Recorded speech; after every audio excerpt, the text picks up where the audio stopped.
WDET is supported by the College of Business Administration at University of Detroit Mercy. UDM's Master of Business Administration is designed to accommodate the career needs of professionals across a variety of work organizations. More information at business.udmercy.edu.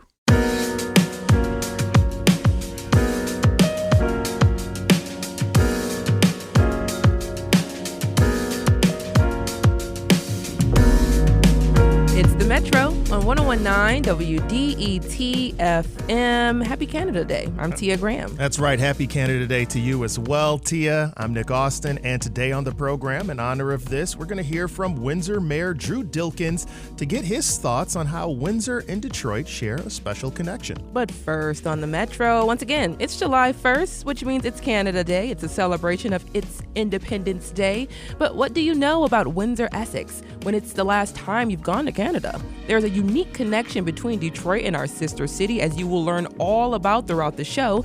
And joining us now to talk about Windsor, Essex, a little history, and its connection to Detroit is Lionel Kinnerman, the manager of destination development at Tourism Windsor Essex Pele Island. Lionel, welcome to the Metro.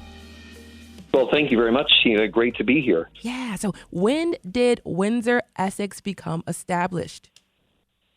So if we go back to indigenous communities that actually have been present within the Great Lakes region, that goes back thousands of years prior to European colonization. But already then there was an establishment of community within the area. And then the first known European that actually arrived within the Windsor, Ontario area was a French explorer that I'm sure you also know, Antoine de la Motte Cadillac. And then he also established Fort Pontchartrain in Detroit. But at the same time, that broader region that had been established was also including Windsor. So the end result is there was a French agricultural settlement that had been established in Windsor in about 1749. But when the British actually took over the area in the 18th century and it finally did become incorporated as a village, then that would have been in 1854. So Lionel, if you can, let us know what Canada Day is. Sure. So, Canada Day essentially is our celebration. It's the birth of our nation, which goes back to 1867.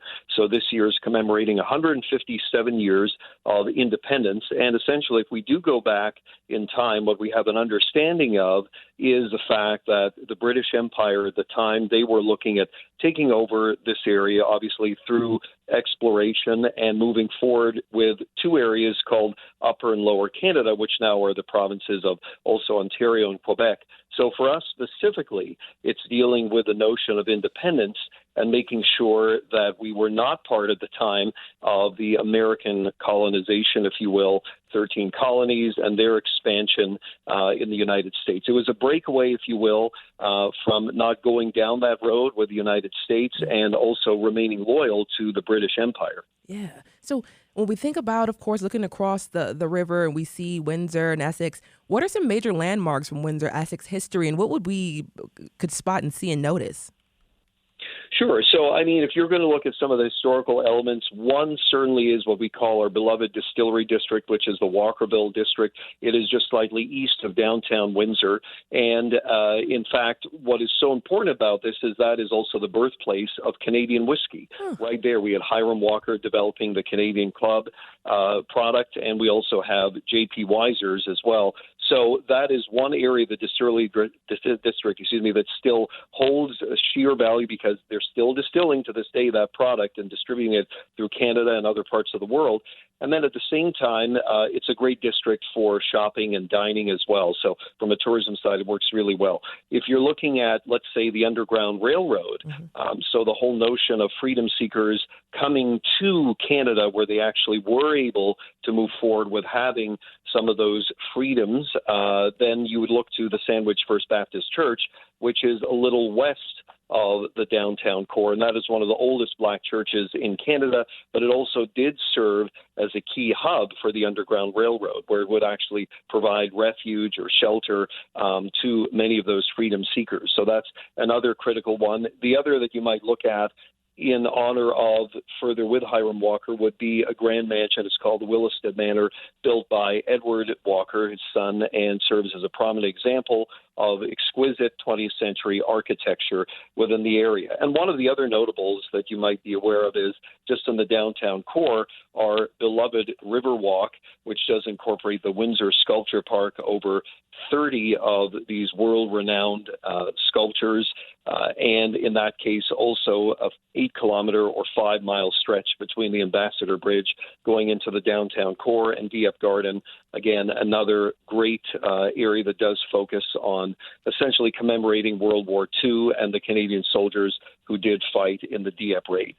And just you bringing up World War II and the solar, I just want to get into that, but I'm going to keep it moving forward here. We're chatting with Lionel Kernerman. He is the manager of Destination Development for Tourism, Windsor, Essex. And I want to know about the unique similarities Windsor and Detroit share. You talked a little bit about the history there and the importance and connection for freedom seekers and all types of other things that were happening. So what are some of those similarities? I think the similarities really have to come back to the construct of a people. And the whole notion is a lot of people aren't aware that prior to any type of a border, there were families that may have gone on either side of the border. You did have British loyalists that also had relatives on the U.S. side. You had freedom seekers who, when they did get to that terminus of the Underground Railroad, they also had relatives that moved across. So they may have been in Detroit, but they may have also then found their way into our area of Windsor, Essex as well. So I think that's really what's critical, because from a tourism standpoint, when we talk about a lot of visitation, there's something called VFR, visiting friends and relatives. And still to this day, there's a lot of similarity between having those families on either side of the border, relatives, friends, and they do visit for all kinds of occasions. But I think one that really stands out, as of course you would know, is the automotive industry. Mm-hmm. So it is also Canada. Windsor is the birthplace of the Canadian automobile, and again, right within the Walkerville area. So what's so fascinating about that is we share that innovation, the technology, moving forward, looking at also from the commerce aspect, trying to connect economic development on a global marketplace, global scale. So I think that's really important. I think the culture as well is very well shared in regards to sports, athleticism, concerts, shopping, dining, all of those elements. Definitely both sides of the border, they really do herald and celebrate. And of course, as you may know, something that we just shared last week was the Fort fireworks. So again, that talks about the peace and the great collaboration and the great partnership through the years on both sides of the border. My last question to you, Lionel, before I let you go, is just talking a little bit about bringing more Detroiters and more Michiganders over across the border to partake in things that are happening within Windsor, Essex. What are some of the things that you all are doing? Sure. So as you may or may not know, so Tourism Windsor Essex is the destination marketing organization, and that's exactly what we do.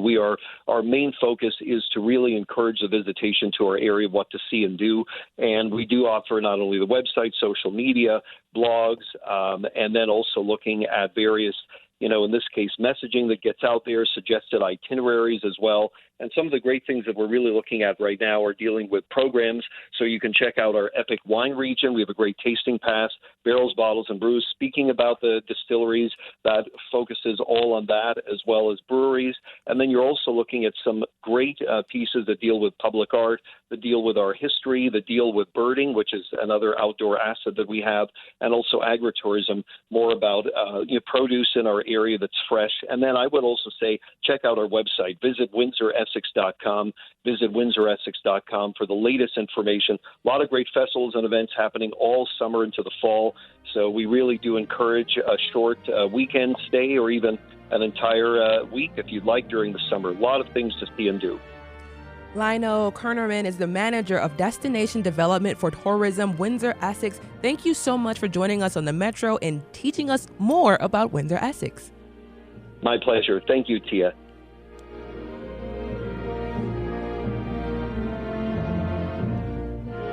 I gotta say, Tia, hearing Lionel, as well as this rousing rendition of Oh Canada, it's getting me even a little bit inspired to visit our neighbors to the south in Windsor, southernmost city in Canada, by the way. Mm-hmm. Even the Great White North? Nah, not in Windsor. It's a little bit further south. The way you get there, of course, bridges and tunnels. And coming up, we're going to discuss the latest on the Gordie Howe Bridge, why it's coming about, and what Windsor thinks about it, when we return on the Metro. My last question to you, Lionel, before I let you go, is just talking a little bit about bringing more Detroiters and more Michiganders over across the border to partake in things that are happening within Windsor, Essex. What are some of the things that you all are doing? I gotta say, Tia, hearing Lionel, as well as this rousing rendition of Oh Canada, it's getting me even a little bit inspired to visit our neighbors to the south in Windsor,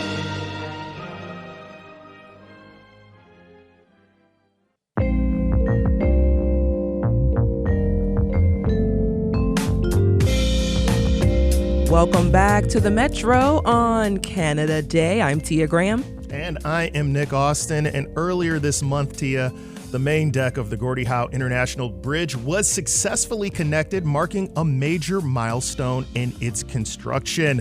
It's just the latest step in creating another infrastructure link between Windsor and Detroit. And when it's finished, it will be the longest cabled-stayed bridge in North America, which folks hope significantly enhances trade and travel between our two countries, as well as reduce congestion on the Ambassador Bridge. But how are Canadians reacting to the project?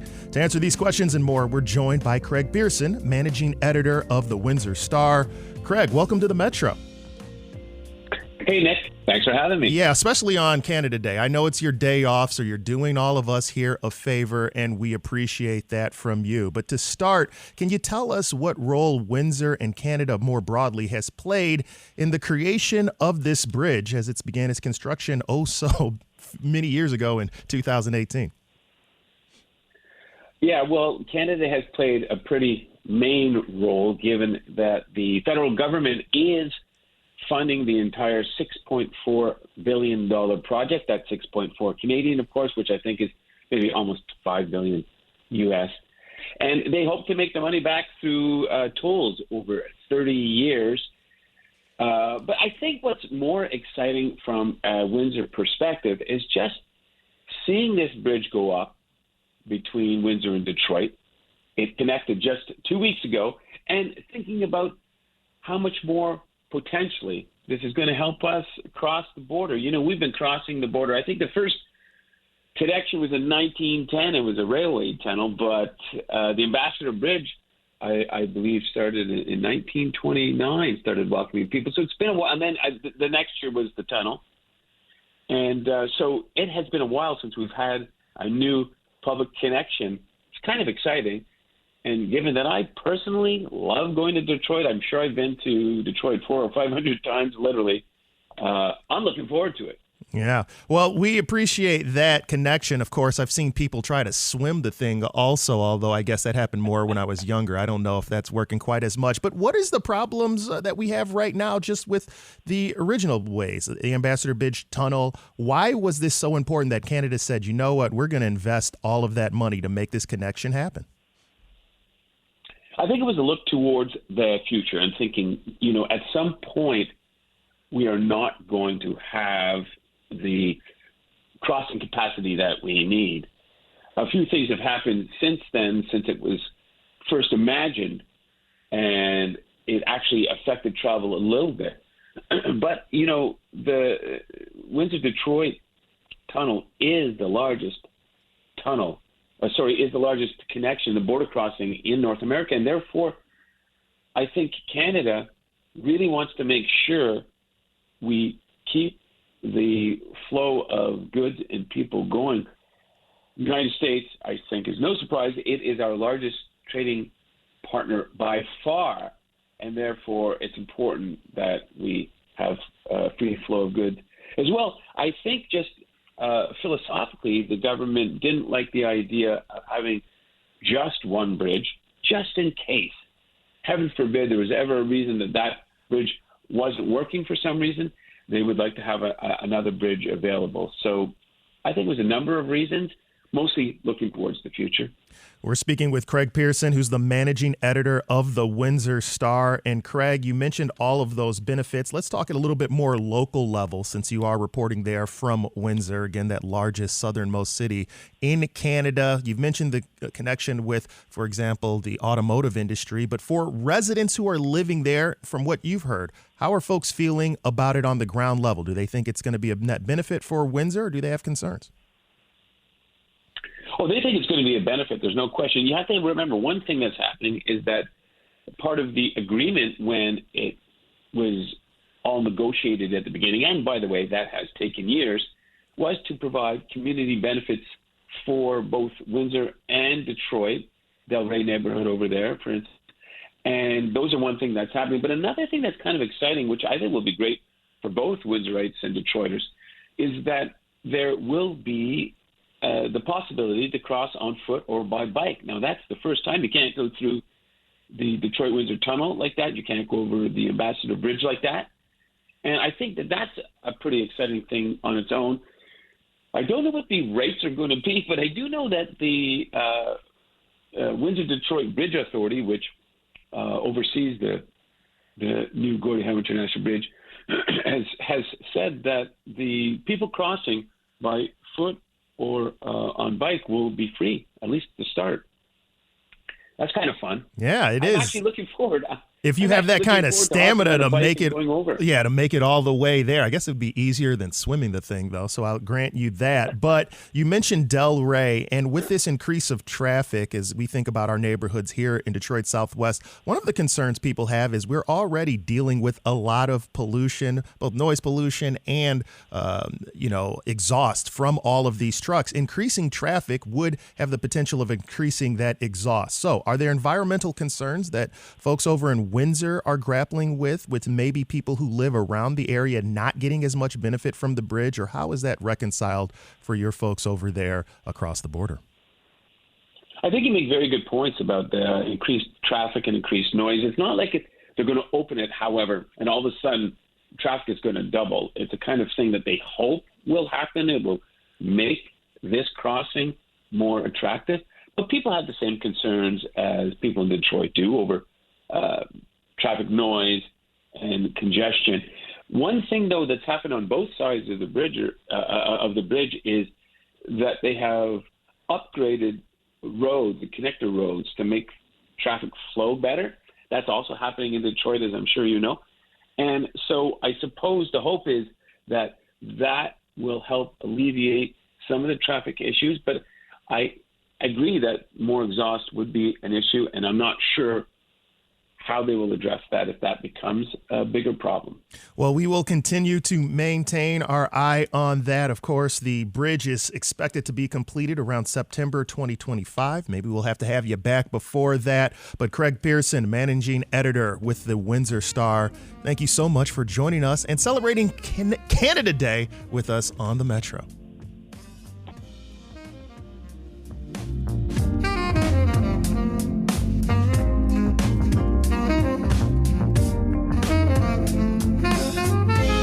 This is the Metro on 101.9 WDET FM, and Canada Day is known as Canada's Confederation, which became official in 1879 and was originally called Dominion Day. So that's a little factoid there about Canada and Canada Day. But coming up, we're going to learn more about the downtown Windsor area with a city council member and a nonprofit leader. You all stay right there.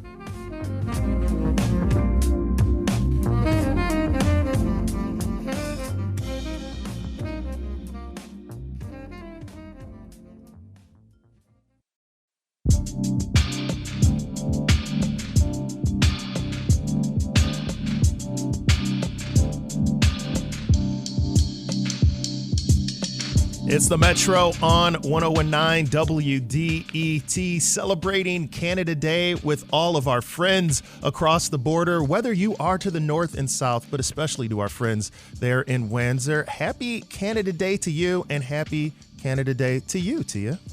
Sure. I mean, happy Canada Day to me, sure. Why not? Take it. Well, I guess I'll take it. I'll be Canadian for the day. So yeah, as you look across the Detroit River, maybe staring at Caesars Windsor, you're looking at downtown Windsor. And just like Detroit, Windsor has its ups and downs, its highs and lows. Windsor's nonprofit, the Downtown Mission, aims to provide support to those in need with shelter, food, and resources, advocating for those who struggle with poverty and homelessness. The Christian faith-based nonprofit supports men, women, and children. At the same time, Windsor City Council is actively trying to engage residents and visitors with its downtown area. Joining the show now to tell us more about the work being done to grow downtown Windsor, we have Rukshini Punaya, Gulain, Executive Director of the Downtown Mission in Windsor. Welcome to the show. Thank you so much. Hi there. Hello. And then we have Ronaldo Agostino. He is a city council member representing downtown Windsor. Ronaldo, welcome to the show. Happy Canada Day, everybody. Happy Canada Day. I love it. So the Downtown Mission, we're going to start with you, Rukshini. The Downtown Mission does a lot for the community, food, shelter, and health and support, and all types of wraparound resources. What does a day of work look like for you for the Downtown Mission? No, day of work for me at the mission is always different from day to day. There's always some challenges that pop up. And we do the best we can with our staff and our volunteers to provide those services that you mentioned, food, shelter, hope for people who are ready for those next steps in life.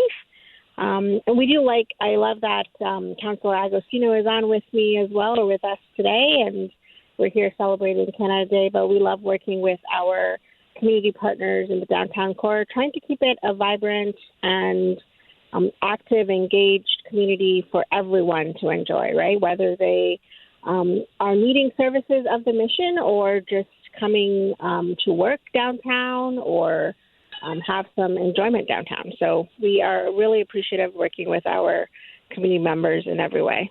Yeah. So, Renardo, you actually traveled from Toronto a few decades ago. Why did you choose Windsor? I went to school here. Okay. I went to the University of Windsor, and it was more like 3 decades ago. I went to school here, and I never left, and here I am. What did you love so much about Windsor in this particular area? Was it the connection to Detroit, or was it the city life? You know what? It was so odd because when I first moved here, I remember I come from downtown Toronto, which 30 years ago, just like it is now, was thriving. And I remember, I'll never forget my first day in downtown Detroit. I went over with my twin brother, and we're walking around downtown Detroit, and I'm expecting downtown Toronto. And I keep looking at people saying, where is everything? And everyone's like, no, you got to get on a people mover. You got to get on you can't be down here. And I'm like, what is going on? And then you see what downtown Detroit is like today. It's 100 degrees of separation. It's so different today from what it was 30 years ago. Yeah. I mean, I honestly could only imagine. But Rukshini, we're going back to you really quickly, just based on what you're hearing from Renardo and some of the things that you're seeing, the comparisons in contrast with the city of Detroit. Can you tell us a little bit about downtown Windsor and some of the things that are happening with the residents and some of the movement there? Well, as I said, we at the mission, we've been in the downtown of Windsor for over 50 years now. And we were started by a downtown United Church congregation, actually, over 50 years ago. And it was to bring people in from out of the cold who were outside on the steps of their downtown location. And through the years, the mission has, grown and changed with partnerships with other community organizations to meet the needs of the people in the downtown core, right? So again, there's so much happening in the downtown, and our counselor there, Mr. Agostino, has definitely been a huge part of it, bringing, some thriving businesses and just community engagement opportunities to the downtown core, which is wonderful. And we're trying to do it all within, the service scope as well, right? Trying to provide services for people to live, basically, get those basic needs like shelter and food. And there's a lot of people who are living in the downtown, too, who need those helps. So we're working with other community partners to make sure they get those basic needs met. So, Rukshini, what's the most pressing issue you all are addressing?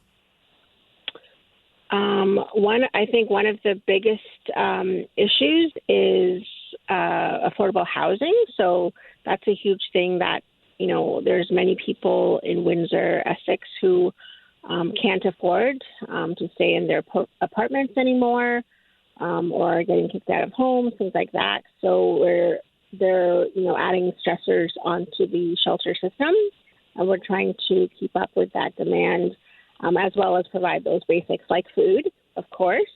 And then we're having, obviously, across Canada, across the U.S., across the globe, quite a fentanyl crisis happening and opioid use and deaths and overdoses. So those are some pressing and difficult and challenging things that we are, I think, striving to get through and do the best we can for the people who need the help. They need it.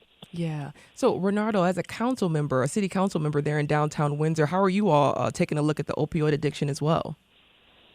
Well, that's from a municipality. It's very difficult for us to really get a grasp on what we need to do to support those who are in need.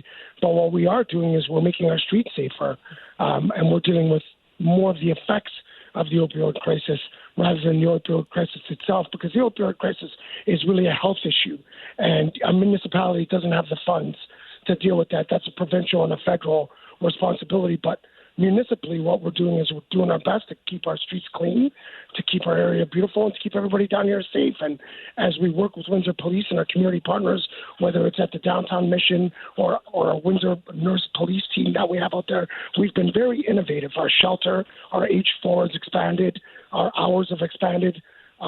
We have a warming bus over the winter time, just partnerships. Mm-hmm. For us, it's about partnerships because we realize we can't do everything on our own. But we have a lot of people in the community working hard, whether it's a women's shelter, everybody. And what we're trying to do is bring people together.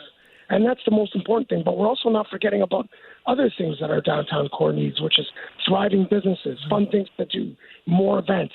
So it's a 1-2 punch for us. We're coming out swinging, and we're doing everything we can to revitalize our downtown. And I can tell you it's working. That's perfect segue, Ronaldo, because I was going to ask you about the development there, local business community in Windsor. What is it like and how is it growing? Well, we have new businesses opening all the time. We also have some businesses closing too. I'm not going to stick my head in the sand, but we've seen some investment here from the Rocket people over in Detroit. Have a great office here now. We have new bars and restaurants opening up all the time. I just walked by a new pizza place. We're starting to thrive again because COVID's almost in the rear view mirror for us. And what we're seeing now is things getting back to the way they used to be. I've been downtown here for 3 decades. I've been a businessman downtown here for years. I was here in the hottest times in the 90s and early 2000s, before passports, before the smoking bans. So I've seen downtown at its best, but I've also seen it at its worst. But now we're starting to bounce back. And, we just, over the past 2 weeks with fireworks, 3 weeks ago, the NFL draft, we had a big DJ from Detroit here on the weekend. We put 1,000 people in an alley to listen to Stacey Pullen. Really rocked the house down. Today's our Canada Day parade. There's probably 10,000 people right now on the streets of downtown Windsor. So we're getting back to the things that we used to do all the time, and we're starting to see success. And Ronaldo, last thing before I let both of you go, actually, I want to talk a little bit about the parade. I know it's something that's returned, and it's directly through your hands. What's going on with that? It's, the Canada Day parade, just like the Santa Claus parade, left downtown Windsor years ago. And one of the things I wanted to do as a councillor was bring it back to downtown Windsor. And we've successfully brought back the Canada Day parade and the Santa Claus parade back to our downtown. And I could tell you the streets are lined in red and white. I'm sure people in downtown Detroit could look over and see that. And it's just a fantastic thing to see community out here and people coming together and seeing a great time and people just, celebrating what our country's all about. I love it so much. Roshkini Ponaya Gulain is the executive director of the Downtown Mission in Windsor. Roshkini, thank you so much for joining us on the Metro. We will definitely talk to you in the future more about what you all do with the Downtown Mission. Thank you so much for having me. Of course. And Ronaldo Agostino is a city council member representing downtown Windsor. Ronaldo, thank you as well for joining us on the Metro. We would love to stay in connection with you. Thank you. Anytime. God bless you guys. Happy Canada Day and happy 4th of July. A little bit early for everybody, all my friends and fam out in the D. Thank you. Keeping it right here for Canada Day on 1019 WDET. We also had an opportunity to speak with Windsor Mayor Drew Dilkens about his thoughts on the connection between Detroit and Windsor, Canada. Started off the conversation with him to learn more about why he thinks Windsor's connection with Detroit is so special. For frame of reference to people, listen, I have my favorite Thai restaurant is in Detroit, and from my office to the Thai restaurant in Detroit with a Nexus card, it takes about 9 minutes to get there. And so generally, it's just we're just so close, and because of that geography, you think of the relationships that have been built up over time, whether it's family-type relationships, whether it is economic relationships, and us being the auto capital of Canada and Detroit being the auto capital of the United States. You have lots of touch points here because of the proximity where we just support each other in so many ways. And I think one of those important ways is during the pandemic when the border actually closed for regular traffic, it was open to essential workers, and we still had about 6,000 people living in our community, commuting to work whether there were nurses or doctors or other medical professionals, over to support hospitals and healthcare in the state of Michigan. So it's a real tight relationship and one we celebrate each and every day. Can you explain to folks who might not realize that connection between Windsor and Detroit as you see it and how important our city is to members of your community? I celebrate every win that Mayor Duggan and the city of Detroit gets on the economic side, because almost always there is a positive spinoff to the city of Windsor, and there's no better example than the auto industry itself. And the construction that we see happening on our side with a new battery factory, a $6 billion battery factory, a joint venture between Stellantis and LG.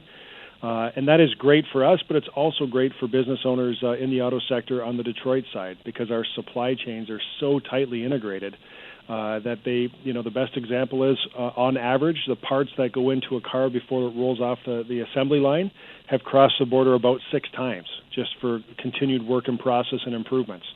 And so that really speaks to the integration that we have economically.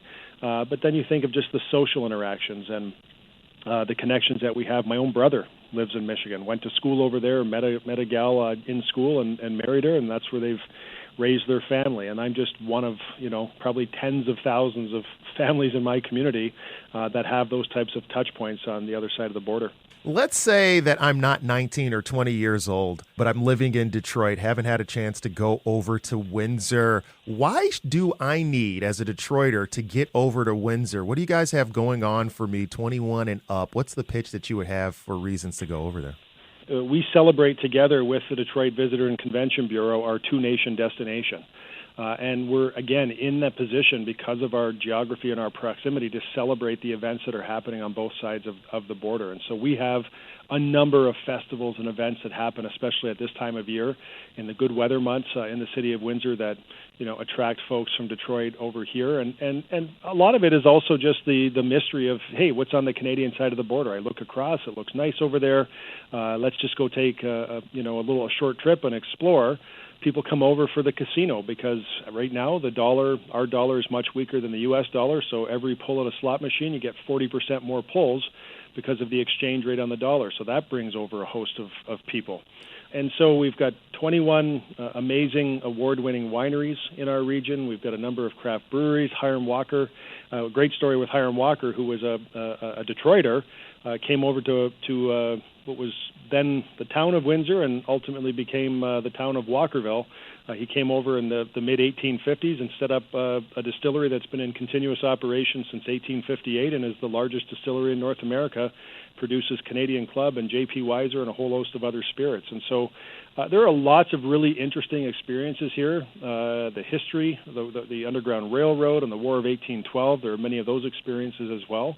And it's really a great place to come for a day trip or spend a weekend and, shop and get more for your money in Canada. What are the projects that you have right now that you're working on that, in your opinion, will help make Windsor a better city for your residents? Economic development has been a top priority of mine, and so landing the battery factory, I think, was just something that is going to pay dividends here for a long, long time. But the supply chain that is accompanying that battery factory, that is a competitive space. And so you have supply chain partners who are looking in Michigan, in Ohio, Indiana, Kentucky, elsewhere in Ontario. Some are looking in Saskatchewan. And there are incentives and there are business cases to be made for each of those regions, but I want to make sure we get as much business in our region as possible. So we're spending a lot of time on that. Economic-wise, and I think some of the challenges more broadly that we face are probably not dissimilar to many American cities, and that relates to mental health and addiction and the effects of which we see playing out on our streets, and there just doesn't seem to be enough treatment or services everywhere. And so we're dealing with that on our end, and we've put together a real strong plan called Strengthening the Core that involves more police enforcement. But it's not just police-centric. It also involves providing some of the wraparound services to help get these people onto a pathway to recovery to become productive citizens again. And so we're finding the sweet balance, I hope, that will allow us to, navigate our way through a very complex and challenging time, but one that we have to do, and we have to do it together. Otherwise, we're going to get into situations like we see playing out in San Francisco and some of the other, West Coast communities, which we don't want to happen here in our community. So we've taken some really bold steps to, try and move the needle and make sure that we don't get to that particular place where other cities have, and I think we're hitting the mark. I'm just really proud of our region. I'm proud to work with Mayor Duggan, and he's got great leadership in the city of Detroit, and some of the other leaders that we've had the pleasure of working with, Roger Penske and Bud Denker, and the folks who bring some exciting sports activities, which we help sponsor and participate in, because it shines a spotlight on Detroit. And whenever we can get a spotlight on Detroit, it allows us to shine the spotlight on Windsor, and vice versa. You know, there are you're a bigger city over there, but there's lots of reasons to celebrate Canada, and there's lots of reasons to celebrate Detroit. I forgot one, Dan Gilbert, another amazing champion for the city of Detroit, and moved over a Rocket Innovation Center here in downtown Windsor, and really, you know, that was a function of our Amazon HQ2 bid. And I think Dan said, this business case is so strong, why am I not doing something in Windsor myself? And so we're proud to have that in our downtown core, and we're proud to work with all the partners in the city of Detroit, because we benefit from this relationship being so close to one another. We benefit when we succeed, and I think success is certainly the prize that we all have our eye on. Yeah, well, I guess I have to end it here now that I heard that, because that did make me think about the connection for you, Mayor Dilkens, when you're rooting for a sports team then, right? Are you rooting for the Red Wings, or are you rooting for the Maple Leafs? Are you rooting for the Pistons? Or are you rooting for the Raptors? Where are your allegiances now? It's a great question, and I'm always torn on that front. But listen, when push comes to shove, I'm going to root for my Canadian team because I'm Canadian at heart. But if it was, the Red Wings or the Tigers versus anyone else, I'm rooting for the Detroit teams for sure. All right. Well, we'll have to leave it right there. Windsor Mayor Drew Dilkens, thank you so much for joining us on the Metro. My pleasure. This is the Metro on 101.9 WDET. Windsor Mayor Drew Dilkens again helping us celebrate Canada Day as we continue with our celebration right now here on the program. And what we got coming up next, Tia? Well, coming up on the Metro, the Amherstburg Freedom Museum dedicates its mission to preserving Black Canadian history. We had a chance to chat with the museum curator and learn more about how that history connects to Detroit as well. Today is a special day. It's Canada Day, which means we're celebrating here on the Metro, and we're also celebrating with you on New Member Monday. So everyone who gives today will get a gift card, or will get into for a gift card Bistro 42 Winery and Restaurant in Ontario, Canada. You can celebrate Canada Day and WDET by becoming a new member. Go to WDET.org/give.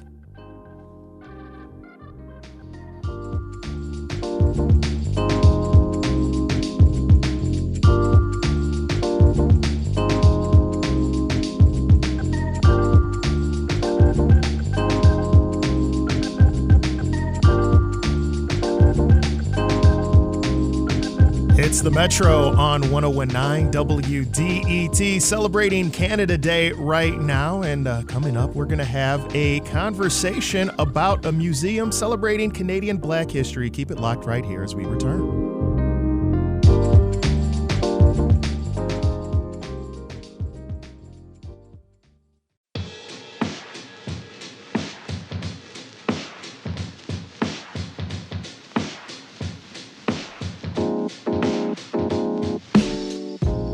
It's the Metro on 101.9 WDET, celebrating Canada Day right now as we are getting into our next segment, right, Tia? Indeed, indeed. And just want to throw it out there again, it is New Member Monday, so everyone who gives today, that's everyone who gives today, will get a gift card for Bistro 42 Winery and Restaurant in Ontario, Canada. You can celebrate Canada Day and become a new member on New Member Monday by heading on over to WDET.org/give. Now, the history of Windsor in southern Ontario is kind of a mystery to those who aren't paying much attention to what's happening across the border. Personally, for me, I've always been interested in the history of Black Canadians. Is there an untold history of contributions and legacy of Black Canadians? And what more is there to know about the Underground Railroad and freedom seekers? Well, there's a treasure trove of Black Canadian history that is being preserved by the Amherstburg Freedom Museum in Amherstburg, Ontario. It's celebrating 50 years next year, and the museum continues the legacies of Black Canadians and allies who fostered strong communities surrounding Windsor. Loren Bridgeton-Lenny is the assistant curator at the Amherstburg Freedom Museum. I started out the conversation asking about Canadian civil rights movements. I'm so glad you asked that, because There are so many points in Canadian history that people look to the U.S. to talk about it. I mean, we're so close to the United States that our history is very much connected, but we have examples here in Canada as well.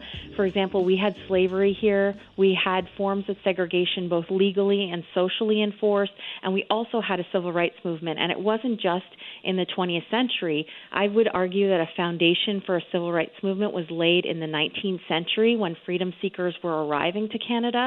And it existed in a much different form than we think of it today, with people going to protest different institutions. Back then, it was kind of creating this foundation where you were teaching newcomers to this land how to be activists. Comparing the two countries and understanding the movement and migration of African Americans, especially whether it was using that Underground Railroad or other means to get to Canada, I think about the connection there between Detroit and Windsor, of course, but I think about that connection of African Americans moving from the South all the way up to the North. Did they also continue on to Canada and become Black Canadians? Yes, absolutely. And I believe that identity as we see it now, as I am African American, I am African Canadian, I am Italian Canadian, that is, it just seems so much more concrete these days. But back then, I think that it was a bit more fluid back then, because when freedom seekers from the United States, African Americans, traveled to Canada and established their new lives here, I feel like and I don't want to generalize and say that everyone felt this way, but I do feel like there are examples of people who took on that African Canadian or British citizen, because again, we were a British colony at the time. They took on that British citizenship as their identity. And so I think it was quite fluid. And I think that that's what makes the Detroit River borderland region so interesting, because of the fluidity of it. And it wasn't just in terms of identity. It was traveling back and forth. I mean, there were people the border system that we know today is the Ambassador Bridge, the tunnel, and of the upcoming Gordie Howe Bridge. And we think of that as you bring your passport, it has your citizenship on it. But back then, people just hopped in a boat. And I don't want to say it was super easy for everybody, and everybody had that option, but there were people who just hopped in a rowboat and traveled back and forth. I mean, we know one example for sure that connects us is, I believe his name was Madison Lightfoot, and he was a minister at Detroit's Second Baptist Church. And he also, at one point, was a minister at the Sandwich First Baptist Church, which, again, is now part of Windsor. And so I believe he would just hop on a rowboat from Detroit and go preach and then travel back later on. And also, too, another thing that connects as well, too, is particularly with Madison Lightfoot and the Baptist churches, is the Amherstburg Regular Missionary Baptist Association. It's had different names of itself, but that's one of the more well-known names of that organization. And it started here in Amherstburg. And the Amherstburg First Baptist Church is considered the mother church of that organization. And what it did was unite the Baptist churches in Ontario, but there were a couple in Michigan, including Second Baptist Church, as far as I know. And it created this network of people that were not only connected by their religion, but I would argue as well anti-slavery activism as well, because I get people coming to the museum asking the question of, well, how did people know where to go once they got to Canada? And, of course, the Underground Railroad was a very secretive network, and things were ever-changing, and they didn't want to disclose a lot of details. But I really do think that once people got to Detroit's Second Baptist Church, they were told, go into Windsor to the Sandwich First Baptist Church, or go up the river and go into Amherstburg, where the Amherstburg First Baptist Church is on George Street. And so I think that there was this network that existed. And again, I just think that that is incredibly fascinating, the relationship that we have between Detroit and Essex County, because we're so connected for so many different reasons. So the Amherstburg Freedom Museum Jazz Jubilee, it's in connection with the Charles H. Wright Museum right across the way from us. What is the occasion? What's the celebration? This year's theme is a Jazz Jubilee. It is our emancipation celebration. We're having it on August 2nd, and we love the Wright Museum. We try to partner with them as much as possible, and they are generously one of our sponsors this year for our emancipation celebration. And you and the residents of the United States, they might know of Juneteenth for a holiday that you celebrate, but for us, it's Emancipation Day here in Canada. And as I mentioned at the beginning of the interview, slavery existed in Canada it existed for over 200 years, but we did have slavery here, and it was abolished in that form because, of course, different forms of enslavement emerged after that and still exist to this day, sadly. But it was abolished on August 1st, 1834, ending that form of slavery. And so that's what we celebrate every year. And so each year, the museum, we've been doing this for decades, we celebrate Emancipation Day and honor that history and share that history. This year's event, we're continuing our tradition of having a Legacy Hero Award. And what that does is it honors posthumously a community figure who has impacted our area's history. This year, we're honoring E. Andrea Moore. She is among the founders of the museum. She was the first president of the Essex County Black Historical Research Society, and she did so many, many more things. And her daughter, who is absolutely amazing, is now the president of the Essex County Black Historical Research Society. She's going to be accepting the award on her mother's behalf. And so we're very, very excited that we get to honor her and Irene as well. And so there's going to be great music. We have a band called Trading Places that's going to be performing, and there's going to be a silent auction and 50-50 because, of course, we are a nonprofit. And so it is important for us to raise funds to keep the museum going throughout the year because we are open all year round. And so we're very excited to have this event. And again, it's to honor that history because I don't know that enough people know about Emancipation Day, and not even just saying in the United States, but here in Canada as well. I think sometimes there isn't enough information shared about important events like that. And I mean, emancipation celebrations have gone back to the 19th century, and they could be very much a political event as well, too, because I mean, during the 19th century and into the 20th century, and I mean, again, this applies to now still too, African Canadians were just not treated with, they did not receive the same equality and equity that white people did at that time. And so they would use that event rather than to praise their emancipators who emancipated them legally, and that means the British government. They would gather and use that time to strategize and show how, and talk about how are we going to better ourselves, how are we going to challenge this, and they would have guest speakers come up and talk about their rights and basically motivate the community as well. So emancipation celebrations have been existing in Essex County and throughout Ontario for a very, very long time, back to the 19th century. Lauren Bridgeton-Linney is the assistant curator at the Amherstburg Freedom Museum. I spoke with her about the Black history of Southern Ontario and Windsor and its provinces. I learned a lot from that conversation, Tia, but, we've got a lot of facts about Windsor here. Should I even look at the answers, or do I just need to show off my ignorance on Canada and our friends to the north? Nothing wrong with not knowing but learning. So That's here right. we go. What is the second largest country in the world? Largest as in like land size or population? Land size, I believe. Canada. It is. It's second behind Russia. All right. And here's one that just is a kicker to me, okay? Where was Hawaiian pizza created? One of my favorites. Windsor.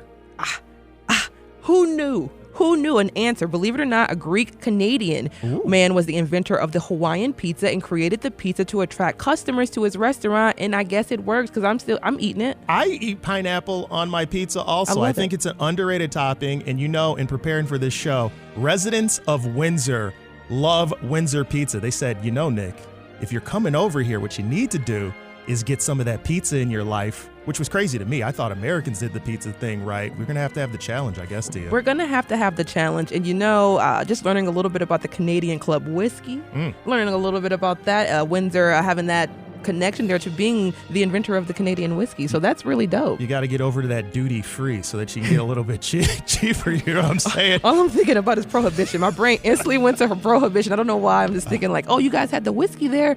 They got in the boats and they said, we're going to the whiskey. We're going to the whiskey. Well, that's the Metro for Monday, July 1st. The Metro is a production of WDET, a listener-supported service of Wayne State University. Indeed, this is WDET FM, Detroit Public Radio, your connection to news, music, and conversation. Thanks for listening, and talk to you soon.